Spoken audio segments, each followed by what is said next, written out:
3 जून 2026 की वो सुबह रोज जैसी ही थी। मालवीय नगर में florist stay bread and breakfast guest house में भी काम का शुरू हो चुका था। यहाँ ठहरे हुए लोग अपनी दिनचर्या शुरू करने में लगे थे। इस होटल में गुड़गांव के एक चार्टर्ड अकाउंटेंट विवेक अग्रवाल अपने पूरे परिवार, माँ, पत्नी, 2 बेटियों और 3 रिश्तेदारों के साथ ठहरे हुए थे। पास के ही मैक्स हॉस्पिटल में उनके पिता राधेश्याम अग्रवाल एडमिट थे।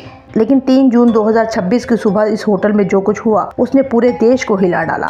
सुबह सुबह यहाँ लगी भयानक आग ने कुछ ही मिनटों में पूरे होटल को अपनी चपेट में ले लिया। फायर ब्रिगेड और कई लोगों की कोशिशों के बावजूद इस आग में 21 लोगों की जलकर मौत हो गई, जिसमें 12 विदेशी थे। जिसका दुखद पहलू ये था कि इसमें एक ही परिवार विवेक अग्रवाल के परिवार के सभी 8 लोगों की जलकर मौत हो गई थी। ये घटना देश की राजधानी के सरकारी तंत्र में फैले भ्रष्टाचार की एक ऐसी भयानक तस्वीर थी जो रोज न जाने कितनी जाने लेती है।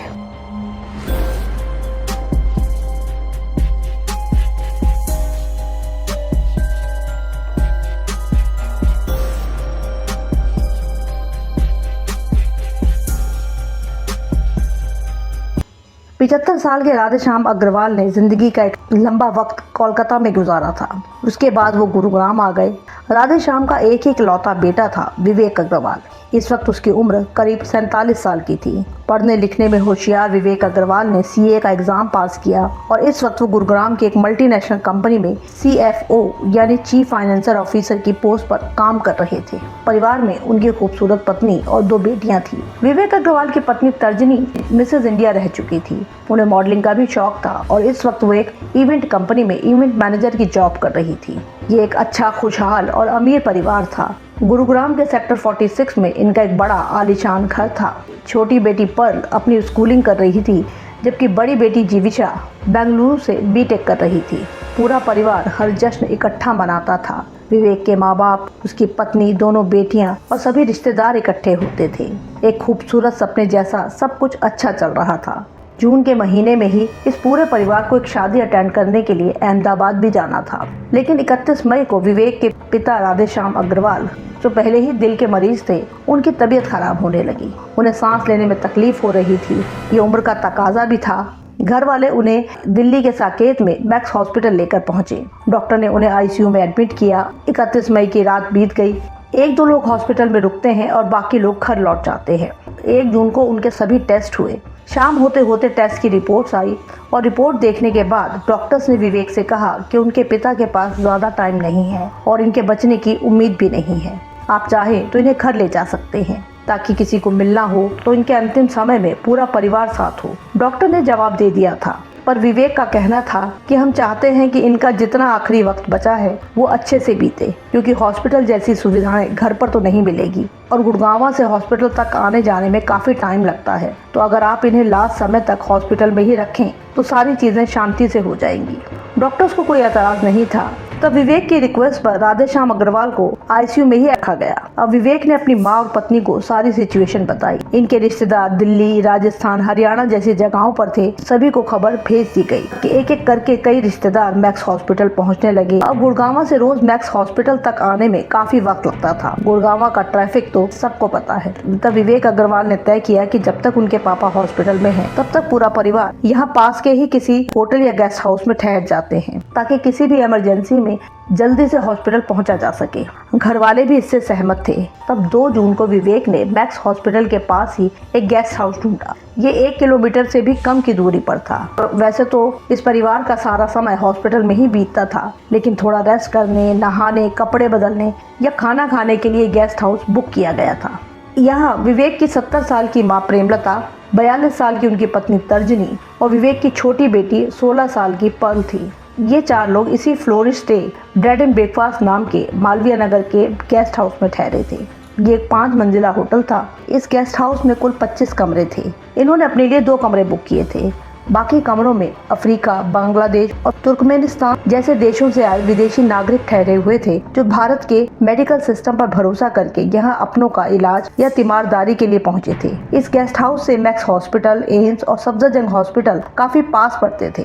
इन हॉस्पिटल्स के नजदीक होने के कारण ये 5 मंजिला गेस्ट हाउस इन मरीजों और उनके परिवारों के बजट में फिट बैठता था। अब क्योंकि सभी रिश्तेदारों के पास खबर पहुँच चुकी थी, तो राजस्थान के किशनगढ़ से विवेक के मामा, मामी और बुआ 2 जून को दिल्ली पहुंच जाते हैं। उनके लिए भी उसी गेस्ट हाउस में 2 कमरे बुक कर दिए गए। विवेक की बड़ी बेटी जो बेंगलुरु में बीटेक की पढ़ाई कर रही थी, उसे भी दादा की तबीयत खराब होने की खबर दे दी गई थी। वो भी 2 जून की शाम दिल्ली पहुंच गई थी।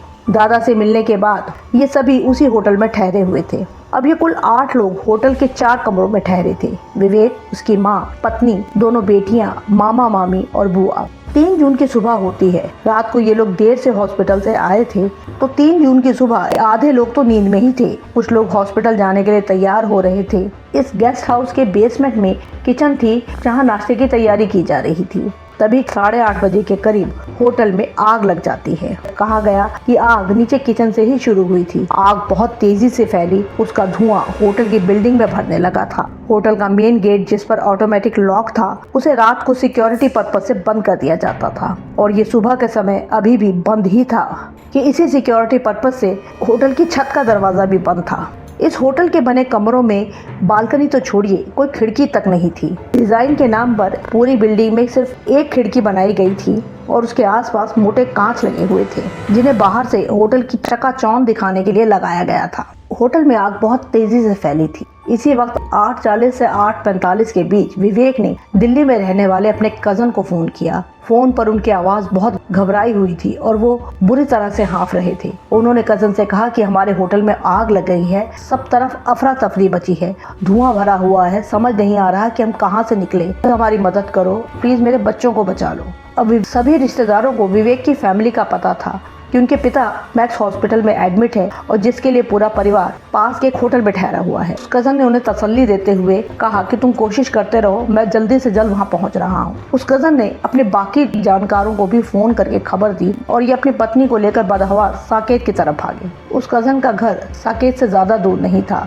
ये होटल बहुत ही संकरी गलियों में था, पर वहाँ इलाके के लोगों की भीड़ इकट्ठा थी। इन लोगों को होटल तक पहुंचने में करीब 45 मिनट लग गए। जिस वक्त ये लोग होटल के पास पहुंचे, इनके साथ साथ ही फायर ब्रिगेड की गाड़ियां भी उसी वक्त पहुंची। यानी विवेक का कॉल जो 8:45 पर आया था, उसके ठीक 1 घंटे के बाद 9:45 के करीब फायर ब्रिगेड की गाड़ियां वहां पहुंची। लोग उनके लेट आने की शिकायत कर रहे थे, लेकिन हर बार फायर ब्रिगेड को ही दोष देना ठीक नहीं होता। किसी भी तरह की आग के लिए उनकी तैयारी, फिर दुर्घटना स्थल पर पहुंचने का रास्ता, इन सब पर निर्भर करता है। अक्सर छोटी छोटी गलियों में इन बड़ी गाड़ियों का पहुंचना मुश्किल हो जाता है। जब तक ये गाड़ियां होटल तक पहुंची, आग की लपटें उठना शुरू हो चुकी थी। कुछ लोग होटल के सामने की तरफ बनी हुई एक छोटी खिड़की का कांच तोड़कर वहां से मदद के लिए पुकार रहे थे।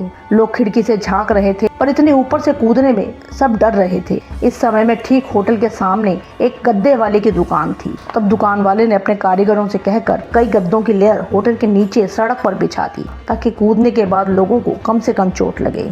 विवेक का कजन भी वहां खड़ा होकर ये सब मंजर देख रहा था। फिर एक एक करके वहां से कुछ लोग कूदना शुरू हुए। नीचे गिरने के बाद कुछ घायल भी हुए, जिन्हें हॉस्पिटल पहुंचाया गया। हर शख्स में वो कजन विवेक और उसके परिवार को ढूंढ रहा था, लेकिन उनका कुछ अता पता नहीं था। उसी दुकान में काम करने वाले कई कारीगर और मैक्स हॉस्पिटल का एक गार्ड, इन लोगों ने काफी लोगों को आग से घिरे होटल से बाहर निकाला।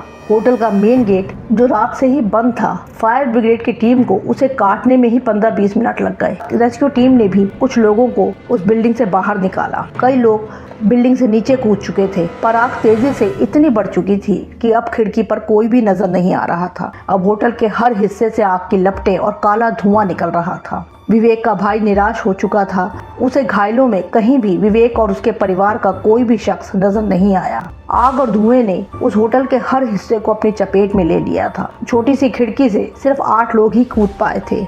विवेक और उसकी पत्नी के घर वाले बाहर खड़े अपनों को ढूंढ रहे थे, लेकिन अब उनकी उम्मीदें दम तोड़ चुकी थी। कई घंटों की मेहनत के बाद फायर ब्रिगेड ने किसी तरह से यह आग बुझाई। रेस्क्यू टीम होटल में दाखिल हुई। इस होटल में ज्यादातर विदेशी थे, जिनका कोई न कोई अपना एम्स या मैक्स हॉस्पिटल में इलाज के लिए एडमिट था। सभी अपनों को ढूंढ रहे थे। यहाँ बदहवासी का माहौल था। अफरा तफरी मची हुई थी। एम्बुलेंस पहुंची जो घायलों को हॉस्पिटल तक लेके गई। जब फायर ब्रिगेड की टीम होटल में दाखिल हुई तो विवेक के भाई भी दिल पर पत्थर रखते हुए अंदर दाखिल हुए। इन्हें विवेक के रूम नंबर तो पता थे, लेकिन अंदर सब कुछ जलकर राख हो चुका था।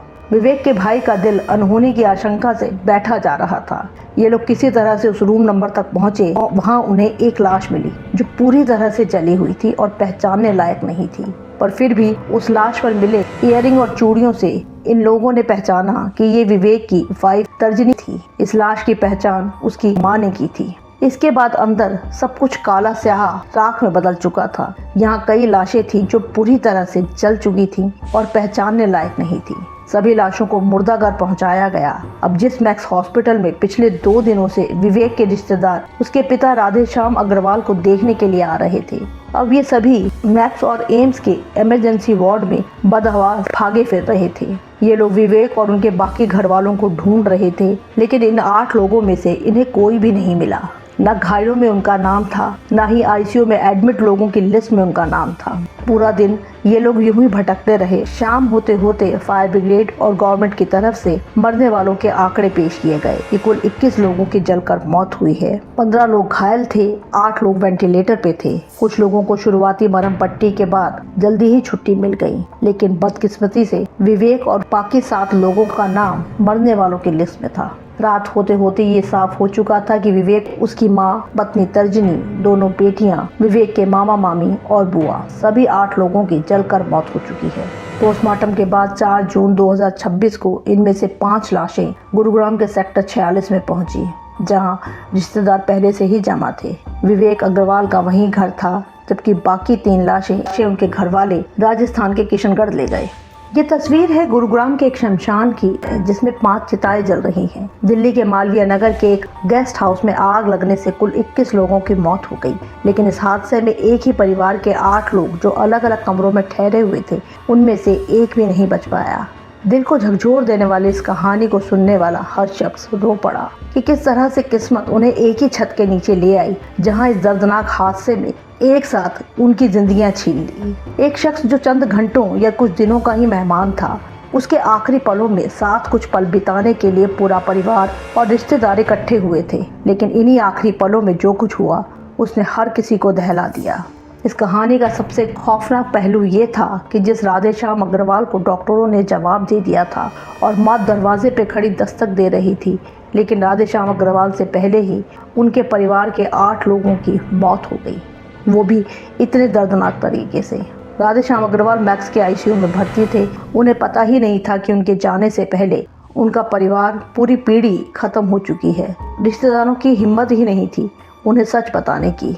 डॉक्टर ने भी मना कर दिया था, क्योंकि ये स्वाभाविक था कि वो इस सदमे को झेल नहीं पाते। इन 8 लोगों की मौत का शोक रिश्तेदार अभी मना ही रहे थे कि 9 जून को मैक्स हॉस्पिटल में राधेश्याम अग्रवाल का भी निधन हो गया। इस परिवार के आखिरी बचे शख्स राधेश्याम के जाने से ये पूरी पीढ़ी ही खत्म हो गई है। अपने परिवार के बारे में जाने बिना ही वो इस दुनिया को छोड़ गए। इस हादसे के लिए जिम्मेदार वही करप्शन है जिसने पूरे देश को खोखला कर रखा है। ये florist stay guest house corruption की वो भयानक तस्वीर है, जहाँ रेजिडेंशियल प्लॉट जिसमें सिर्फ 6 कमरों की परमिशन थी, वहाँ 25 कमरे बना दिए गए। एंट्री एग्जिट के लिए एक छोटा सा गेट था। इलीगली बेसमेंट में किचन बनाया गया था। फायर डिपार्टमेंट से एनओसी नहीं मिली थी। पिछले 2 सालों से ये होटल धड़ल्ले से चल रहा था। ऐसे इलीगल कंस्ट्रक्शन को रोकने की जिम्मेदारी जिन लोगों पर थी, उन्होंने अपनी ड्यूटी ठीक से नहीं निभाई। पैसों के लालच ने उनकी आंखें बंद कर रखी थी, और जिसका नतीजा ये भयानक हादसा था। ये घटना देश की राजधानी के सरकारी तंत्र में फैले भ्रष्टाचार की ऐसी भयानक तस्वीरें हैं, जिसके चलते रोज न जाने कितनी जानें जाती हैं। अगर आपको हमारा काम पसंद आ रहा है तो वीडियो को लाइक और चैनल को सब्सक्राइब जरूर कर लें। मिलते हैं नेक्स्ट वीडियो में।